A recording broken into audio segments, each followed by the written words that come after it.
Congress party అభ్యర్థి నవీన్ యాదవ్ గారి గెలుపు కోసం కార్యకర్తలు, నాయకులు, కార్పొరేటర్లు అందరూ కూడా ఇక్కడ పాదయాత్ర చేస్తా ఉన్నారు. మరి మేము తెలంగాణ ఎంఆర్పీఎస్ తరఫున, మాదిగ దండోర తరఫున ఐక్య సంఘాలుగా ఏర్పడి మరి కాంగ్రెస్ పార్టీని గెలిపించాలని మేమంతా కూడా జూబ్లీ నియోజకవర్గంలో 7 డివిజన్లలో తిరుగుతా ఉన్నాం. అందులో భాగంగా ఈరోజు ఇక్కడ రావడం జరిగింది.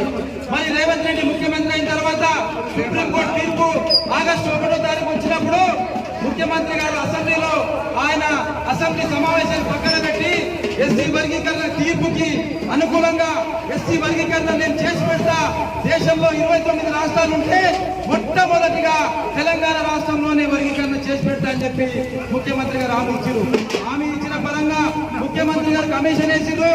మరి కమిషన్ రిపోర్ట్ ప్రకారం, ఎంపరికల్ డాటా ప్రకారం అన్ని కులాలకు న్యాయం జరగాలంటే ఎస్సీలో ఏబిసిడి జరగాలని చెప్పి ముఖ్యమంత్రి చేయడం జరిగింది.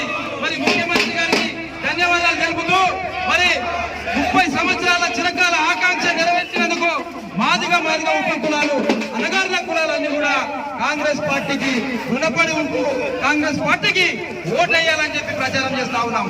మరి ఈ రోజు నవీన్ యాదవ్ గెలుపు మరి ఏ రోజైతే నామినేషన్ దాఖలు చేసిండో అదే రోజు గెలుపు ఖాయమని కూడా మేము భావించాం.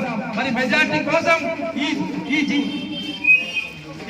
ఇక్కడ ఈ కాన్స్టిట్యూన్సీలో ఉన్నటువంటి పేద వర్గాలు, బీసీలందరూ కూడా కాంగ్రెస్ పార్టీ నవీన్ యాదవ్ ఓటేసి భారీ మెజార్టీతో గెలిపేయాలని చెప్పి తెలియజేస్తూ 42% బీసీలకు అందాలని చెప్పి కూడా అసెంబ్లీ తీర్మానం చేసి కేంద్రానికి పంపిస్తే కేంద్ర ప్రభుత్వం మోసపూరితంగా మరి అక్కడ బిల్లు పెట్టకుండా మోసం చేస్తుందని చెప్పి సందర్భంగా తెలియజేస్తా ఉన్నాను. మరి ముస్లింల పార్టీ, క్రిస్టియన్ల పార్టీ, దళితుల పార్టీ, అనగారిన కులాల పార్టీ మన కాంగ్రెస్ పార్టీ.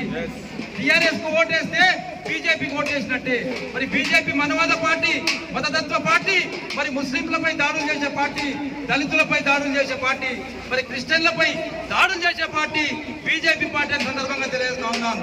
మరి ఈ దేశంలో రాజ్యాంగ కాంగ్రెస్ పార్టీ స్వేచ్ఛ కలిగిన పార్టీ, ఈ దేశంలో అన్ని కులాల కోసం పనిచేసేటువంటి పార్టీ మరి కాంగ్రెస్ పార్టీ. మరి ఇందిరాగాంధీ త్యాగం చేసింది, మరి రాజీవ్ గాంధీ త్యాగం చేసింది, త్యాగాల కుటుంబంతో ఏర్పడినటువంటి పార్టీ కాంగ్రెస్ పార్టీ అని సందర్భంగా తెలియజేస్తూ ముగిస్తున్నాం. జై భీమ్, జై మాదిగ.